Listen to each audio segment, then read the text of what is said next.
Blackout, a cortina da memória. Um livro que nos faz refletir acerca do que é realmente a morte e que nos confunde sobre o que é a realidade e os produtos da imaginação.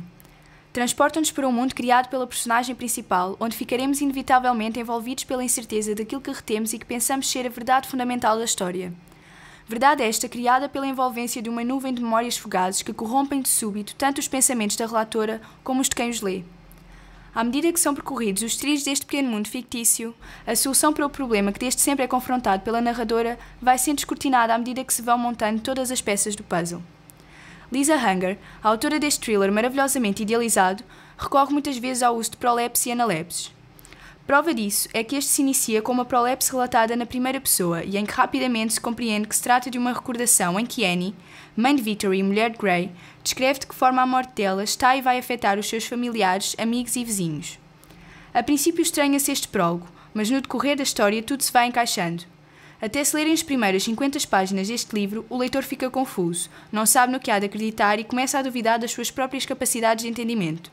Nesta primeira prolepse, Annie conta como planeou rigorosamente a sua fingida segunda morte. Devido ao seu passado traumatizante, Annie relata nesta prolepse como fez todos os seus vizinhos e amigos acreditarem que tinha falecido. Provavelmente estará a questionar-se por que fez ela tal coisa e a que passado traumatizante me estou a referir. Passo a explicar. Em tempos, o verdadeiro nome de Annie fora Ophélia, uma rapariga no início da adolescência e da qual os pais não quiseram saber. Vivia quase ao sabor do vento. Faltava às aulas, não tirava boas notas e não teve qualquer ensinamento sobre quais os princípios que deveriam reger a sua vida. Portanto, Ophélia não sabia o que era ser-se amada, acarinhada e respeitada pelos outros, e por isso era suscetível a qualquer pessoa que a fizesse sentir compreendida. Depois de sua mãe ter casado com Frank Cherry, um recluso condenado à morte, mas ainda sob julgamento por se pensar que estaria relacionado com o abuso e homicídio de 19 mulheres, a rapariga de 14 anos acaba por se envolver com o seu meio-irmão, Marlowe e Jerry, que esse sim é um assassino em série, do qual o pai o protegeu da acusação dos crimes por ele cometidos. Quando soube que Frank não era um homicida e muito menos um violador, Ophélia estava já dentro de uma teia da qual já lhe parecia ser impossível sair. Já sabia demais, e Marlowe conseguira manipulá-la de tal forma que alcançara o equilíbrio entre o medo sentido por ela e a sua paixão por ele. Esta manipulação permitiu que, quando no ataque de fúria sentido por parte de Janet Parker devido à morte da sua filha, que era na altura relacionada com os crimes de que Frank era acusado e que acabou por matá-lo suicidando-se de seguida, Marlowe conseguisse fugir com Ophélia a fim de não ser acusado por esse mesmo crime e que fizesse com que a sua namorada fosse cúmplice do mesmo. Deste modo, mais tarde, com 18 anos e com a ajuda do seu pai, Ophélia conseguiu libertar-se deste terrível assassino e de todas as acusações que lhe tinham sido feitas como sendo cúmplice de diversos crimes que Marlowe acabou por cometer na sua fuga, tais como roubo e homicídio.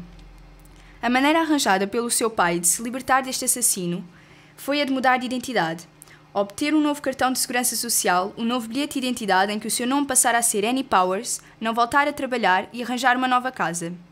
Daí que Ophélia tenha de simular a sua própria morte. Fizera com que todos acreditassem que tinha sido morta num dos carros que fora roubar por Marlowe, que começara de súbito a arder em chamas, nunca tendo sido encontrados os corpos. Os traumas vividos por Annie enquanto a sua infância fizeram dela uma mulher com problemas psíquicos que lhe provocaram desde então variados estados de fuga, distúrbios de identidade dissociativa e surtos psicóticos.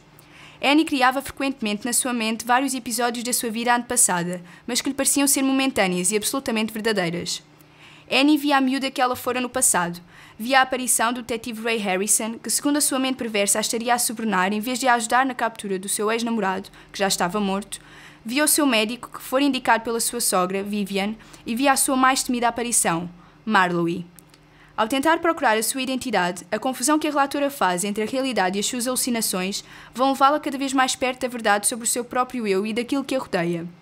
Ainda que Annie saiba que sofre destes problemas anteriormente referidos, não consegue deixar de pensar uma e outra vez em todas as personagens criadas pela sua mente e que a levam a pensar que Marlowe está cada vez mais perto de a encontrar para a matar, pois na sua cabeça este assassino nunca ficara morto, mas sim permanentemente assombrando-a e fazendo-a pensar que terá de mudar a sua identidade de novo para que este não encontre nem a si nem à sua família. Nas suas alucinações, uma das prioridades de Annie é salvaguardar a integridade física e moral da sua filha Victory. E para tal, Annie fala com o seu marido e juntos decidem tornar a alterar a sua identidade para Annie Flowers.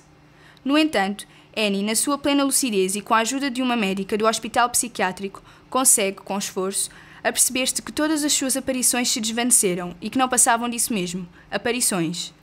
O livro termina com uma breve visita do detetive Harrison à imaginação de Annie, que tenta concluir a história criada pela mesma, fazendo-a voltar a duvidar de si própria, mas agora com algumas inquietudes em relação àquilo que poderá eventualmente ter um acordo com a realidade.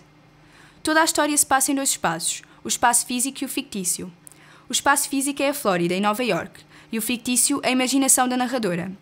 Quanto à linguagem empregue, pode dizer-se que é simples e acessível. A própria autora centra-se mais no enredo da sua história que propriamente na escrita formal da mesma. A escritora faz uma referência detalhada de todos os espaços físicos e ações relatadas em Blackout, e a escolha do uso da primeira pessoa do singular faz com que o leitor se sinta mais pessoalmente envolvido. O título do livro aproveita a definição de perda súbita e temporária de memória e faz também alusão ao ponto fundamental da história. Tudo é uma cortina de memórias.